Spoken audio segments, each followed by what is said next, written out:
Welcome back to Vetted VA Live. We get together here every Tuesday with your moderators and mortgage and real estate experts from the Vetted VA group. Talk about topics that are important to you if you're buying, refinancing, selling properties. As we get here towards the end of the year, we're shifting from these big deep dive topics that can take upwards of an hour to go through. And tonight, what we're going to be talking about is just if you're thinking of buying in 2023, what should you be preparing to do right now? What should you do and not do during the holiday season? Just going to do a quick dive into that with a couple of mortgage experts and a real estate professional here of what they're advising clients at this time of year to be prepped for 2023. So here on the top row with me, we've got Jimmy Hobson. He is with U Mortgage in Utah. What part of Utah? You're in Farmington, Utah, Jimmy? Yeah, just north of Salt Lake. Perfect. And how long have you been a moderator here? You're a VVA 5, the highest level of moderator, but you've been around for a long time. I think I got past testing May of 20. So, and I moderated before that. So I've been, I'm one of the originals or close to it. So I've been here a while. Perfect. We appreciate you being here with us tonight. And on the bottom row here, we got Shannon Lamb. Shannon, you're is it Ashburn, Virginia? Yep. Just outside of DC, in the suburbs. Perfect. And you are a real estate professional. How did you find your way here to Vetted VA? I started working with Brendan McKay, and he introduced me to the community because we were already doing a bunch of VA loans together, and he told me about the community, and I thought it was a great idea and decided to join. Awesome. We appreciate you being here. And our last expert tonight is Nathan Einkorn with Quick Start Mortgage Group in Parker, Colorado. How are you doing tonight, Nathan? Doing great. So let's jump into it. One of the things that I get asked frequently, or a version of this, and I'm sure you guys are getting it, a client will reach out and say, yeah, I wanted to get a pre-approval and get pre-approved so you can tell me what I can afford. Is that the right approach? Is that what a client should be coming to you as a mortgage professional for, or should they be having a budget of their own and be prepped when they come to you? Oh boy. Well, I think that's a great question. I think it's a combination of both, to be honest with you. I think truly, I think most people come to Nathan and I would guess, wanting to know what they can buy, because people's budget and people's reality are never the same thing. How often do someone's like, I want 1,500 and they buy 2,500. So I think our job is to help people understand what it really looks like, but we also need to educate them and say, hey, this is what it really looks like. This is what taxes and insurance. People don't really know, and these online calculators don't make sense more often than not. Or, they still think it's last year and rates are in the twos. So, I think getting to a competent lender, and I say that with, quotation marks around it. But I think getting to a competent lender first to understand budget and talk about it is important. But they need to understand what they want to spend too. If they're in an $800 apartment, most parts of the country, including mine, $800 is not going to buy a house. So, and that is one of the big differences from last year.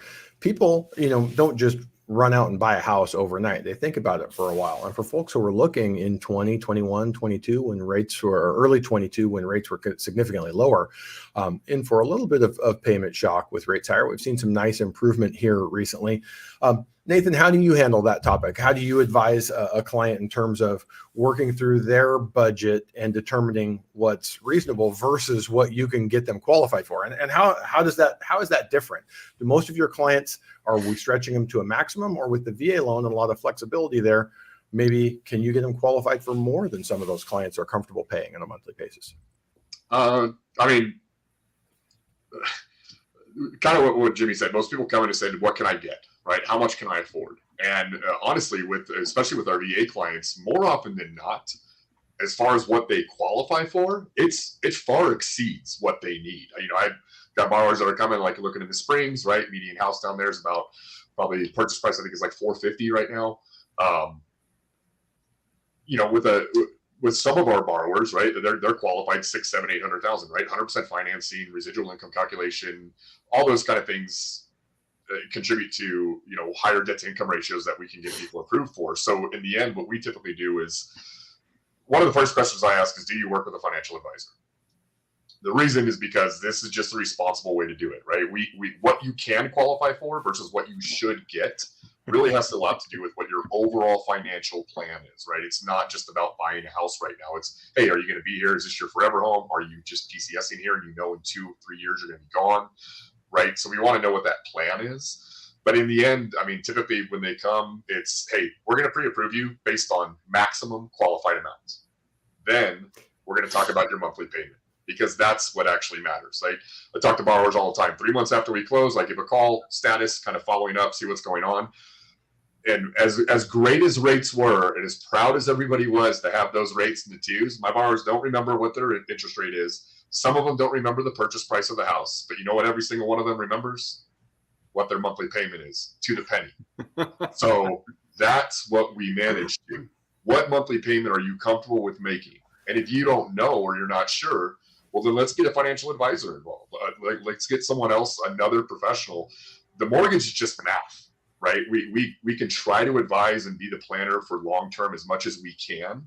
I make it a point to get educated by my financial advisors as much as I am able to. But in the end, their overall financial goals, their lifestyle, all those things just come into account. So it's not just a matter of how much can you qualify for, it's what monthly payment are you comfortable with. And that's really important, because on that topic, we get clients with a VA loan. They come in and say, well, what's my maximum? What is the maximum debt to income ratio? They're doing their research. Jimmy, you talked about online calculators. They like to plug that in. Why don't you give us a little insight, Jimmy, into how a maximum debt to income ratio works with a VA loan, and maybe the residual income calculation, how that can work into your budgeting process and what you might be able to afford? Well, and again, this goes back to what Nathan said. What you can afford and what you should afford are always two different things. But the VA loan is a unique animal where it doesn't really have a debt to income limitation. It's all based off what's called residual value. And I guarantee you guys have discussed residual ad nauseum on these calls. But frankly, what it comes down to is how much money you have left over at the end of the month after everything's paid, and the VA has certain requirements you need to qualify for to meet that. Now, again, credit score is going to come into play depending on what you qualify for, whether it be an automatic approval with the automated underwriting system or a manual underwrite, and that's for a different call. But I think people, I've had people that literally, I told them, when the rates were low, I was like, you can buy a $5 million house if you want. Now, would I do that? Probably not, And so that's what you got to find out. It's no different. Back when I was in the car business, it was, budget and needs. How many people you're putting in the car? What can you afford comfortably? And that's the thing is, a lot of people can afford a $4,000 payment, but should they? Who knows? I mean, look at the last 2 years of COVID. You don't know what's coming in the world, right? And so I think Nathan's very, very wise when he says that we have to be, even though we are not as quote unquote fiduciaries, we do kind of have a fiduciary responsibility to at least guide people down the right path. Now, some people are going to buy a house regardless if you tell them they should or shouldn't. And I'm confident to say that most of us in our world are going to be, some of the lowest priced people out there. So that, even if they shouldn't do it, we know they're going to, I'm going to give them the best deal possible. And so, but debt to income is kind of crazy because, I've seen, back end ratios on a loan. And for the layman, the back end ratio is all your payments plus the mortgage that show on credit to your income. So let's assume you make 10 grand a month and all your bills are $7,000. That means your back end ratio on a loan is 70%. I've seen VA loans close at 70% before. And because they have enough, what's that? That's 10 grand gross income. 10 grand gross income. Yeah. So I've seen them close. Exactly. I've seen them close at that because they had a bunch of compensating factors. Should you do that? Maybe, maybe not. Now, this person had a spouse that wasn't on the loan and made another, similar money and things like that. And there's a lot of things that matter. But, that's what we cross all the time and people don't get it is, and really it comes down to that. I mean, sometimes people need to buy less, to get ready for the next one, because that's where the majority of move up, like our parents, they're in the big fancy houses because they bought a house and then they rolled to the next house and they rolled to the next house. Do you need $1 million house when you're an E5 active duty? Probably not, but I'm not going to tell you how to spend your money. So, yeah. And that's, again, budgeting is important for everyone, any home buyer, anytime, any place, move up buyers, first time buyers. But with the VA loan, it's a unique situation because for the most part, we can get people qualified for more than they're comfortable paying. So that budgeting process is important for everyone, but it's important for you to come in and know okay, I know what I make gross. I know what my W-2 looks like, but what does that mean in terms of net? What do I actually bring home? What are the things that I have to pay every month? And something that I always like to point out is Jimmy and Nathan could make the exact same amount of money and have the exact same amount of bills in terms of car payment, house payment, and one could struggle and one could put money away every month, because we don't know, do you like to golf every weekend, a couple, $200 rounds? Do you like to go out to $500 dinners? Everyone spends their money differently. So when us as mortgage professionals, we only get to see what's on the credit report. We get to see pay stubs, credit report. I have no idea what you're doing with your discretionary income. So it is really cool and really important that you get that budget put together. And we like to say, we talk about here on the show all the time, people ask the question, I want to buy next year. It's too early to meet with a lender. It's too early to talk to a lender. Never. Is that what we always say? It's never too early. And before we kind of transition here to Shannon's side of it, the realtor is always going to say that as well, because you may want to start with the realtor or start that conversation, but until you have that budget, until you have some type of pre-approval to give you some parameters, we don't even know what type of homes you're looking for. So you want to get with a professional lender. You want to get with them as early as possible, get your questions answered, and set those parameters. So once you've done that, Shannon, let's say someone calls you and they say, hey, they've talked to Jimmy, they've talked to Nathan, they have an idea, they qualify for 25-ish, and they have a certain size family and certain needs. How does your conversation go when you pick that up with them in terms of helping translate that into what they may be interested and able to buy? Well, a lot of times when they've reaching out to me, they necessarily haven't even met with a lender yet. So it ends up that even I, as an agent, explain a lot on the financial side, just the very basics of it. But I think you can't underestimate how much that the average person does not know about buying a house and what they can afford and what they need to do to get there. And so, I start that process with them, explaining some basics, and then, try to pass them on to a lender who can do the higher level stuff with them. But once they do have, a lender that they have talked to and have some numbers in mind, we set up a search, and I can do that way ahead of time. So if we're talking about things to prepare for, if you're wanting to buy a house anytime in the next year, I've had clients who've set up searches 6 months in advance, 8 months in advance, so that they can start becoming familiar with the market, familiar with the prices, familiar with the area, compared against what their commute might be, what schools they might be looking for their kids. And even if they're not ready to buy just yet, the search that I set up, it's just through the MLS. It's an automated search. It just starts and then it runs. They can be looking at the market now, even if they think they're not going to be buying until the spring. And that's always a good thing to do. It's changing. I mean, it's funny, if we're having this conversation, think about this. If we're having this conversation with a buyer in December of 21 and they don't buy until March or April, that market had changed a lot, but at least you have that frame of reference. If you've talked to a lender and you have an idea of where you're at, and you've talked to a realtor and you're looking at the search, it kind of goes, I say the same thing on the realtor side. Well, I don't want to talk to a realtor that we're not ready to buy. Well, you probably should. You probably should be on that search to see what's in the market. What are homes going for? Because I don't know about you guys. How often do you get a client come through that says, oh, I want to buy a house. We need a 3-bedroom and we need a 2-bath. You say, okay, well, what can you afford in a monthly payment? Well, we're renting for $1,000 now. We can pay $1,200. You're like, okay, well, the payment's going to be $3,500 for that house. So that's my least favorite conversation to have, when someone is just not prepared for what a home, and we're all in different parts of the country, that number looks different wherever you're at and how much you need to borrow to make that happen. But a lot of people come through and they just don't know. And it surprises me. I don't know about you guys, but I imagine in the day of Zillow and Redfin that everyone who's had the idea of buying a home has at least snooped around. A lot of them don't. They haven't even looked. So it's like, well, I don't know. I heard my brother bought, and he bought for $300,000. Right? Where? What was it? So it really is, working through those numbers of both sides. What can you qualify for? What does that get you? Now, in terms of, Shannon, what does that get you? How do you work with clients in terms of saying, okay, what are the things that you have to have for you and your family, your spouse, your kids? What are the things that you would like to have? Are there deal breakers for you? How do you go through that with a client? Yeah, there's a lot of questions asked. So for me, I have a lot of people moving into the area. So I have to set expectations, maybe not right at the beginning. Sometimes I have to break it to them gently because I live in a very high cost area.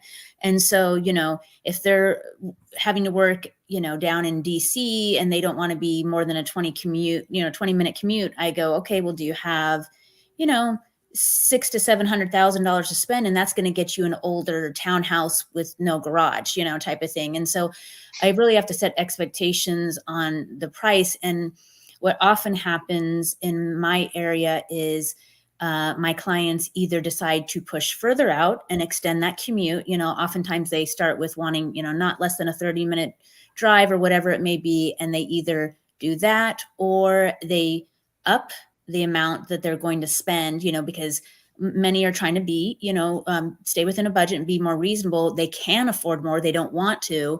So we start looking at homes, we see what's out there, and then they realize that the budget they had set maybe isn't going to quite cover it. And if house is important to them, they will increase their budget. You guys were kind of talking in the beginning about, what do you spend your money on? And that's a conversation I have with my clients all the time, because as a real estate agent, I love houses. I love everything about houses. And so I tell them that I say, I lean towards trying to get you the best house possible. But if house is not your number one thing, we maybe shouldn't do that. We should, lower the budget, get something smaller, push a little bit further out from DC. So you get, you're not paying as much. And so we kind of try to walk them through what are their top priorities and how we can accomplish that. But having them understand that the cost of living here is high, and they have to decide what they might want to have to give up to, find that balance. So specifically, we're kind of talking about the holiday season here, and holiday season can go one of two ways. It can be nuts and you're traveling, or you're with family, or you have a big project that has to be finished at work before the end of the year. But you can also be on the flip side. You can have some additional time on your hands and you can do some of this research, whether it be, sort of driving a route to work in the morning just to find out what it looks like at 7 a.m. If you're out with your realtor looking on the weekends at noon, that's a different drive than it is at 7 a.m. on a Tuesday. Anything for any of you guys that would be different or unique about the holiday season, besides just getting with your professionals, helping put a team together and getting all your questions asked? Anything unique that maybe with a little bit of downtime here towards the end of the year that a potential buyer could be doing to educate themselves and prepare for buying next year? Well, all kinds of. Obviously, what you just described, being out and searching, like in my area, where my branch partner lives up on the bench, literally probably 1.5 miles from me. And, just today we've got 8 or 9 inches of snow. So that's something to look at. He probably got 2 feet because he's 600 feet above me at sea level. So things like that, roads to get in and out of work, I think makes sense. Obviously, and that's more the real estate side for us. I think Nathan and I'm getting, and even in the community today, I've seen questions. I'm looking to buy in the next year. What do I do? And I think that's part of what we wanted to talk about. Is I just tell people, I was like, don't go crazy on Christmas. I was like, now more than ever, save your money.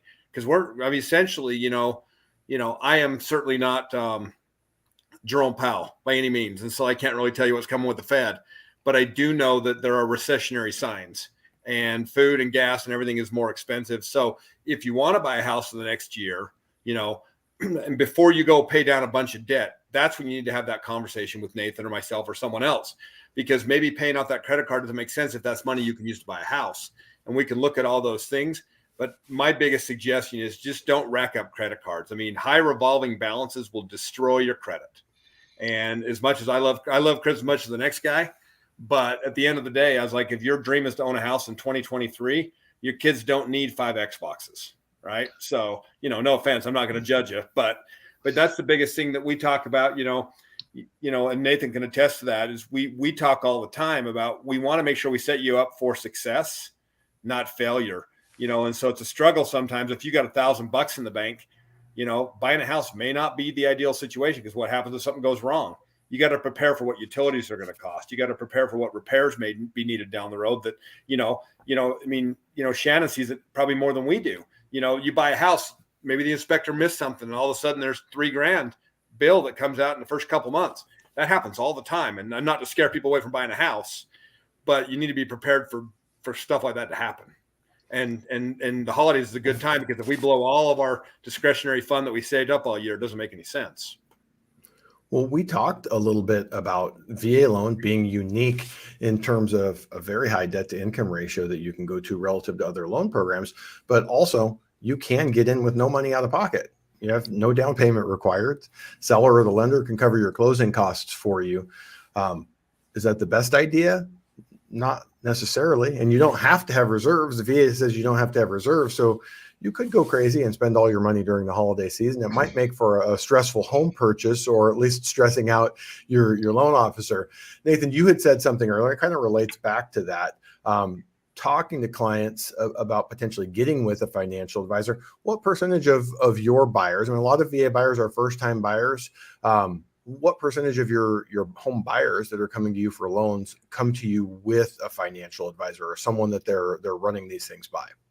I'd say probably 10% or less. One in 10 probably already has one. It's one of the, when you're preparing to buy a house, like it's a huge step. And I don't care who you are. If it's your first time, it's your sixth time buying, right? If it's your sixth time buying, it's probably the biggest step you've ever taken, because you're buying that forever home, that last house, that $1 million, 900, 800, whatever it is. The main thing is make the house your priority. Right? When you're planning things, when you're buying things, like understand, like, hey, this could prevent me from buying a house. And, we have our 10 commandments of buying a house, right? Like, don't buy a new car, don't finance furniture, don't co-sign a loan, don't make large cash deposits. Whatever it is, just put that house at the front of your mind. Right. And that's why for me, why the financial advisors are great. Unfortunately, I would say probably only about 50% of my clients take my advice as far as getting a financial advisor. I think there's a lot of misconceptions. People think they're expensive, or they just don't make them enough money for them. Like, it doesn't matter. I know financial advisors that work with people making $14 an hour. They will help you. They will budget. They will let you know how money works, because once again, we've seen, I know that Jimmy has, I'm sure Shannon had, we've all had a borrower that shot themselves in the foot, particularly around the holidays, because they racked up that debt to income ratio, right? And now a major purchase, or putting $10,000 or $12,000 on a credit card, that jacks that payment up, that moves your DTI.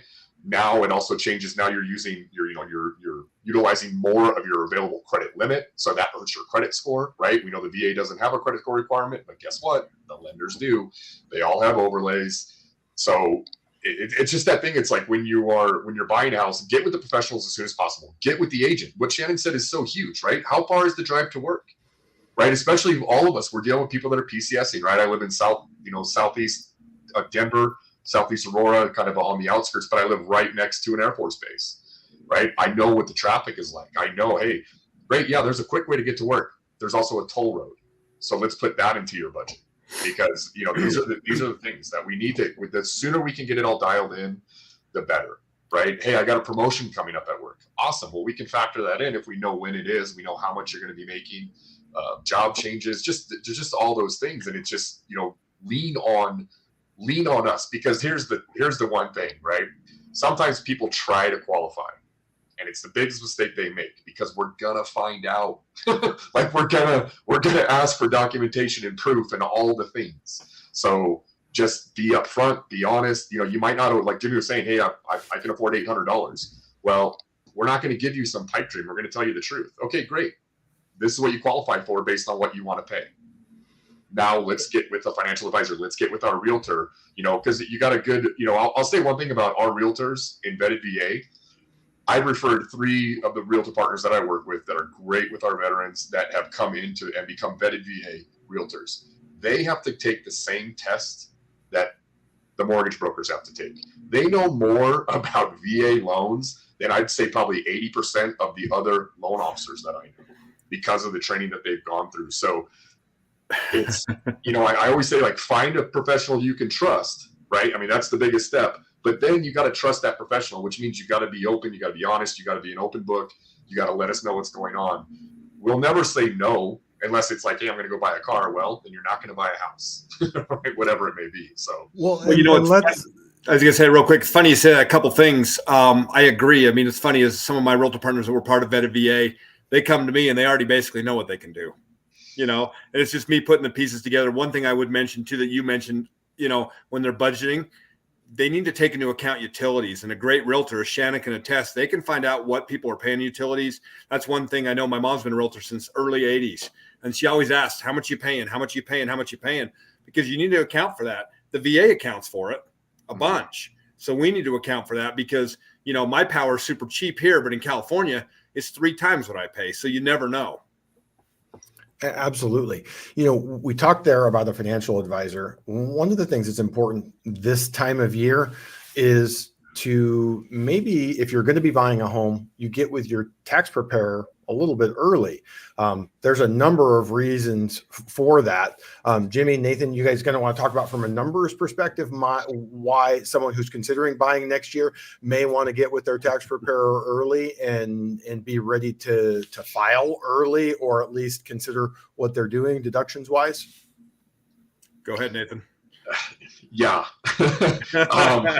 You know, self-employed specifically, this is, you know, I'm speaking directly to the self-employed borrowers out there, or the people that are looking to become self-employed, right? You need to understand the overlays and the guidelines that we have for how we calculate income. And it's one of those, you know, I've had borrowers that like they were in an industry, a year ago, they started their business and they're making 3 times as much money as they did when they were working for somebody else. However, they didn't consult a CPA or a mortgage broker or, you know, anyone to be like, hey, how is this going to affect me down the road buying a house? Or they're an established business and they've been around 4 or 5 years, 6 years, and they do their taxes, but they have a great CPA, and that CPA writes off everything. But I always tell everybody, if Uncle Sam doesn't count it, we don't count it, right? Well, I mean, Nathan, one thing for you too, and people will be like, well, I pay myself W-2. I'm like, sir, if you're self-employed, you paid yourself $1 million W-2, but you lost $2 million, you lost $1 million. Congratulations. Great job. So, you know, and VA needs 2 years of taxes. There is no 1 year taxes like on a conventional loan. So, you know, and I would always say, you know, and this is back to our job, and Nathan can attest to this. I tell people all the time, like, let me see your last year's taxes so that I can give you guidance to go to your CPA and talk about what you did last year that doesn't help you this year, you know? So, and also just help with the math, right? Hey, we're not going to, we can tell you want to buy this $600,000 house. Here is based on your debt, everything that we are showing right now. Here's how much money you have to show that you make. Here you go. Here's the number. Now go get with your CPA and pad that number by about 15 or 20%, but go get with your CPA, because, you know, I understand, right? I before coming over to the company I'm with now, I was self-employed. I remember, like, hey, I want to keep my money. I want my clients to keep their money. But when it comes to buying, you know, that we all say this, you can't like your CPA and your mortgage guy the same year. Unfortunately, we got to see the money. They want to hide the money. But the main thing is, like, hey, it's okay. Like, there's within legal means, you can do whatever you need to do to write off as much as you can, but just get with us first so we can tell you, okay, write it all off. But I need to show that you make $125,000. I know you make $500,000. That's awesome. I know, you know, for the last year and a half, you've written off this much. But like Jimmy said, let me see last year's taxes. Now we can advise you properly on how to file next year's taxes. So and this is going to sound like blasphemy because, you know, we are passionate advocates of the VA loan. But this is sometimes when a VA loan doesn't make sense. Got a lot. I can't lie. If you've got 2 years in business, but the first year you didn't make anything, and last year you made $300,000, and you've got great credit, and we get a 1 year approval with, you know, on your tax to use on AUS, conventional makes sense. So, you know, that's why you get with us early, so we can give you a plan. And I tell people, I was like, whether it's 2 weeks, 2 months, or 2 years, we're going to give you guidance to get there. It is super essential for the self-employed borrowers because they have some more flexibility and leeway. But even for the W-2 folks, again, it's less important on a VA loan because we don't have to have a down payment. They don't technically have to come in with any money. But for those that are saying, I want my tax refund, to use for my closing cost or to use for a down payment. Also, whether you're going to do it in TurboTax and do it yourself or get with a tax preparer, once you get towards the end of the year and you know what your withholdings were, you can also get a pretty solid idea of what you're going to be able to get in terms of refund. So it's another really good form of planning. You know, one of the things you said, Nathan, in terms of the vetted realtors here in the group, I say for a VA borrower, it's probably more important that they work with a VA expert realtor than it even is on the loan side. Shannon, we're coming off of a market that's definitely different than it was a year ago. A year ago, it was really, really hard to get a VA offer accepted. Mm-hmm. What is important on the realtor side that you have the knowledge and expertise when you're presenting VA offers for a buyer? I think there's still a fair amount of stigma around VA loans. I would say thankfully not as much in my area as I've learned it is in other areas. And I think that's maybe because we do have a lot of veterans, with it being the DC area, but you still have that stigma of it not, taking longer, or, being any sort of issues that might pop up, or the appraiser is going to appraise it too low. So, and I think a lot of agents, that you may talk to will hold those beliefs. So as an agent who can say they've done a lot of VA loans, I can, and back it up with the information that I've learned being a part of Vetted VA, I can share that information with agents who might be concerned that they don't want to accept, move forward with a buyer who has a VA loan, and show them why actually, our appraisals come in just as good or higher than others. The closing time is not an issue, and you can basically combat the concerns they might have. That's one way for sure that it would help the buyer. But as Jimmy and Nathan already mentioned, just the amount of knowledge and information we have had to learn as agents it's just unparalleled. As agents, there's a little bit of overlap. We learn along the way some of the things that lenders, that lender information in general, but what we've had to learn through taking all the testing that we do through Vetted VA, it's above and beyond what any other agent would have to know about lending in general, much less knowing specifically about the VA loan. And so it's just more than any other agent that I've ever spoken to has had to learn about loans in general. And that's helpful because it's even helpful for me being on the seller. Sometimes when I'm representing a seller who might be a veteran, and they may have the buyer's a veteran as well, but if the agent or the lender is not as familiar with it, sometimes they may get it wrong. So it's been helpful for me to even know what I know, being on the seller side and helping a veteran seller. There just are so many misconceptions out there by sellers and or their agents that it's great that Jimmy, Nathan, myself, if we're doing the financing for the borrower, that we can try and reach out and walk through with them.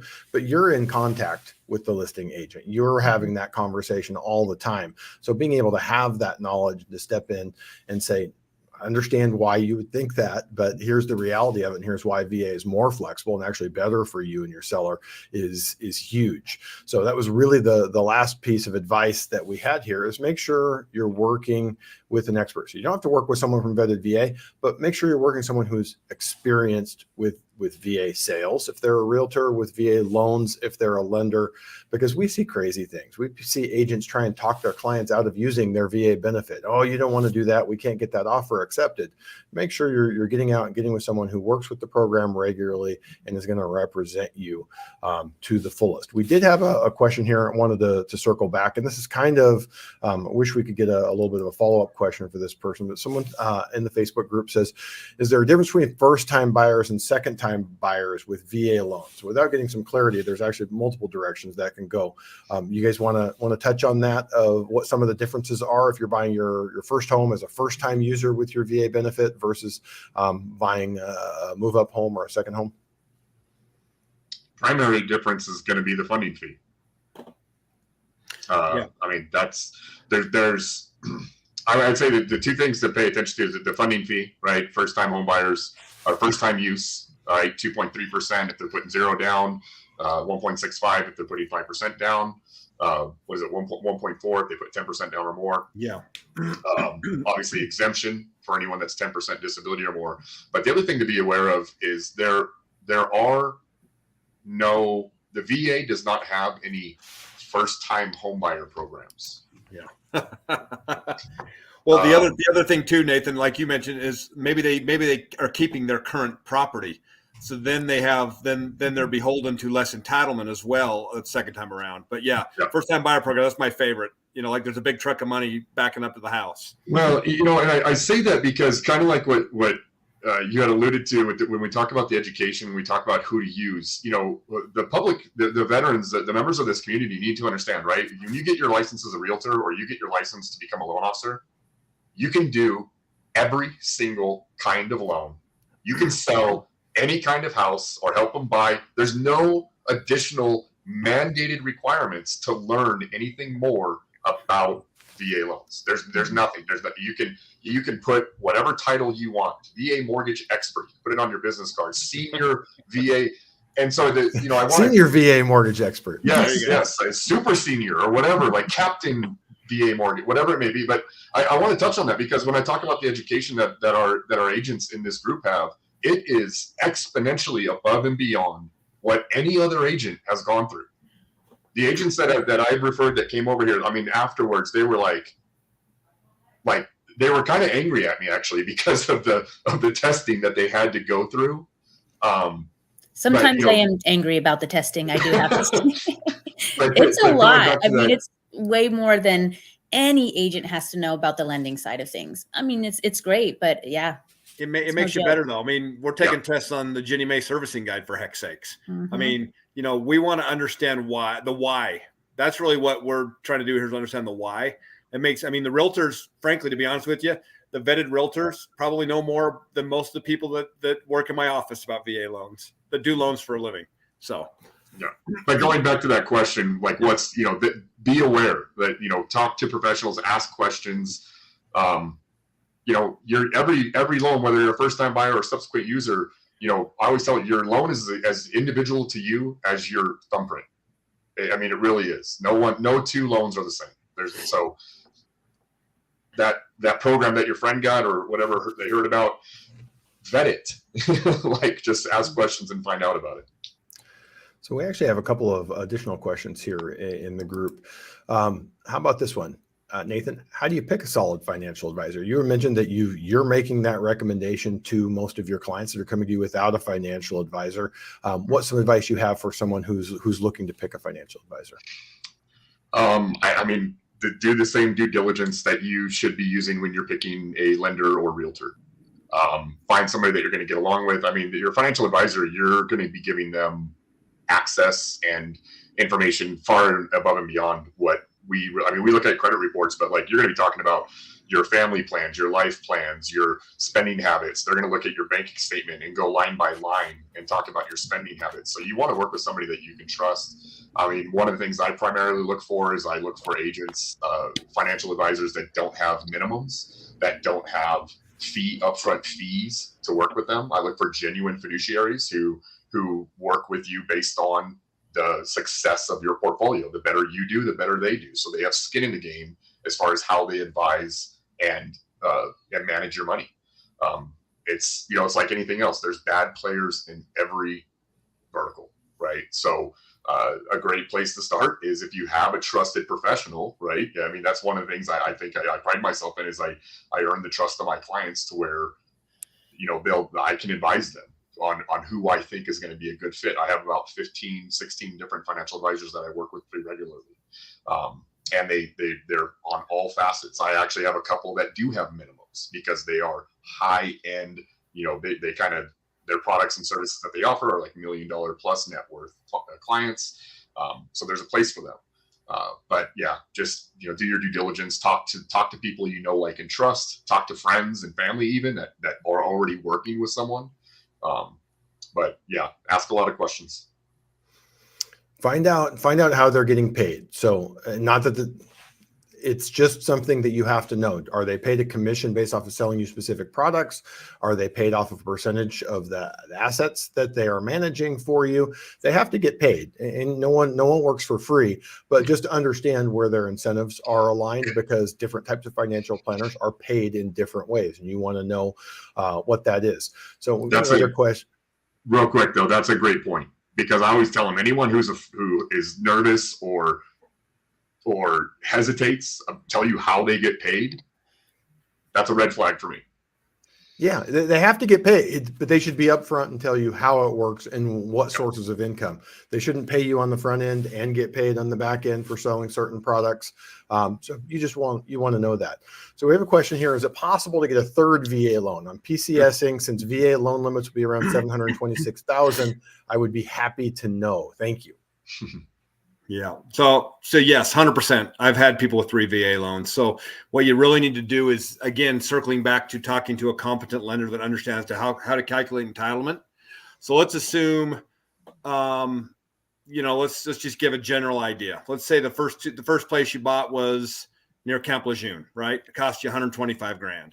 And then house number 2, you paid $275. So you got $400 total used. Technically, simple math, you have about $326 left. Again, with remaining entitlement. Now, obviously, you still got to qualify to be able to, make that payment, as well as have, be able to offset the payments on the other 2. And then again, anything above that 726, when you have current entitlement use, you pay 25 cents on the dollar. So you can still buy as much house as you want. It's just going to require a down payment.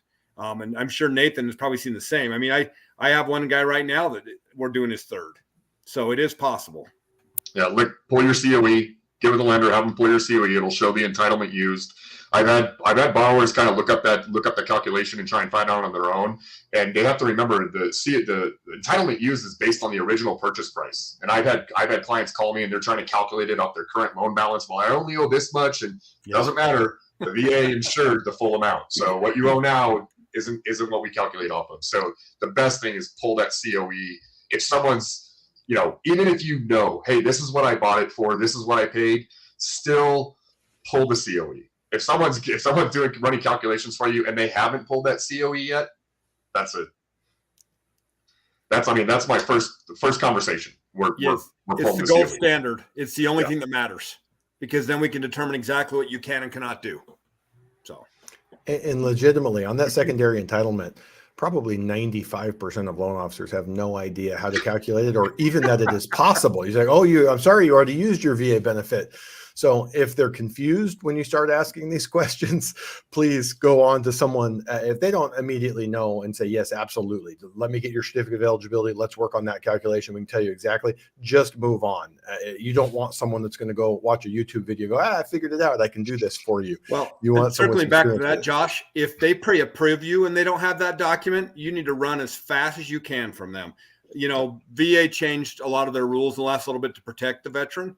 But in the old days, there were some big companies out there that would literally pre-approve people, and they go to pull a COE when it was time to order the appraisal and the veteran didn't qualify, or they'd ordered an appraisal and didn't have the COE yet, and then they didn't qualify. And lots of people lost lots of money doing that. So again, a competent professional, get to a competent realtor that understands VA loans, or a competent lender, and please, whether it's somebody here or somebody somewhere else, there's a lot of people that are not even part of this community that are great. But find someone that understands it, read their reviews, talk to other clients, trust your friends. I promise you, if they've had a good experience, they're going to tell you. If they've had a bad one, they're going to shout it. Well, you kind of just answered this next question that we have here. This is great. We have a lot of questions tonight. We have a relatively short show. We get a bunch of questions. Most weeks we get 1 or 2. We've had a bunch for you guys. But what should you do if you can't find a vetted VA expert in your state? First of all, let me say, on the map, we have experts in most every state. But if you don't have an expert in your state, there's probably an expert licensed in your state that can help. But Jimmy, you were just kind of walking through, what would you do let's say if the map didn't exist, if there was no such thing as vetted VA to sort of give you an easy button for finding someone, how would you go about finding an expert VA loan officer? I would look for local agents or lenders to me if I could, and I'd read their reviews. Like if I wasn't part of vetted VA and you read my reviews on Google, you would know I do VA loans. No question, based on the reviews. And I think that's very powerful. And that's, I think, because you're going to see both good and bad. There are other VA groups, but you never know. I mean, because, there's a lot of people that have been very satisfied with some of these big lenders that maybe charge a little more. So, it's it may vary from person to person, but that's what I would do is I would literally look for people in the area, look for people that maybe, understand VA lending. There's lots of great programs out there. And then I literally would scour the internet. I would stalk them. I'd go to Instagram and Facebook and LinkedIn and, and all the places that you could find somebody, and I'd read their reviews. That's how when I'm going somewhere and I Google it, the first thing I do is read reviews, but I read the negative ones first to see if they're legit or not. You know what I mean? Because the negative ones could just be someone mad about nothing, right? And so if there's 2 1 stars and 800 5 stars, I'm going to read the bad ones first to see why, and then I'm going to realize, hey, these guys aren't bad. This is just someone that was mad because they didn't get their way, kind of thing, right? But that's how I would do it. I review everybody, and I do the same thing. So have you ever noticed that when you find someone that has 4.8 stars and you find the 1 or 2 1-star reviews, if you click on those people, the people that left the 1-star review have left like 20 other 1-star reviews. There's people out there that just live to go hammer someone with a 1-star review. I don't understand it, but they Yes. seem to be out there. Yeah. Bless their hearts. Again, Bless their hearts. you guys are pulling the questions out of everyone tonight because we get more popping up here. Can you do a land and build contract together under one loan, not in a subdivision? VA one-time close? So is that something that every lender does, that you could just call up anyone that does VA loans and find that, or is that a fairly unique program? It is lender specific. It does the land and the build have to be done simultaneously, or you have to previously have already owned the land. You cannot purchase vacant land, and then later on go build. That's why it's called the VA one-time close, because you're doing everything wrapped up all in one together. Well, and But I it would is- say, Nathan, they're more expensive loans. The rates are going to be higher. The fees are going to be higher. Just go into it expecting that if the market changes, you're going to want to refinance that afterward. Yeah, and if But there's they a are loan that you need to, if there's a loan that you need to start as early as possible on, that is absolutely the one. Yeah. And most of us, I've never done one. It's not my wheelhouse. Most of us have not done those. So Yeah, thankfully we have Sean Heyman in the group. Yep. And Ariel Best. Yep. Yeah, and Ariel. I mean, 2 amazing resources. But yeah. And if you're interested in this, you can look. We have some content here on that one-time close. Get some more information. Yeah. You can go to Sean the has a whole series of videos. Yeah. Perfect. So with that, I think we've got through all of the questions tonight. Again, we were trying to keep this short. I know everyone's busy here with the holiday season. Give some holiday advice before we sign off for the night.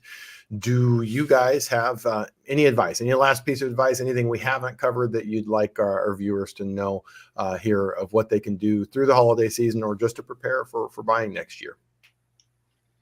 I mean, like we said, first I'd like to say, for everybody that's in this group, everybody watching, thank you guys for your service. Those that have served, that continue to serve. We genuinely appreciate that. And that's why we're here to help. But yeah, just get started early.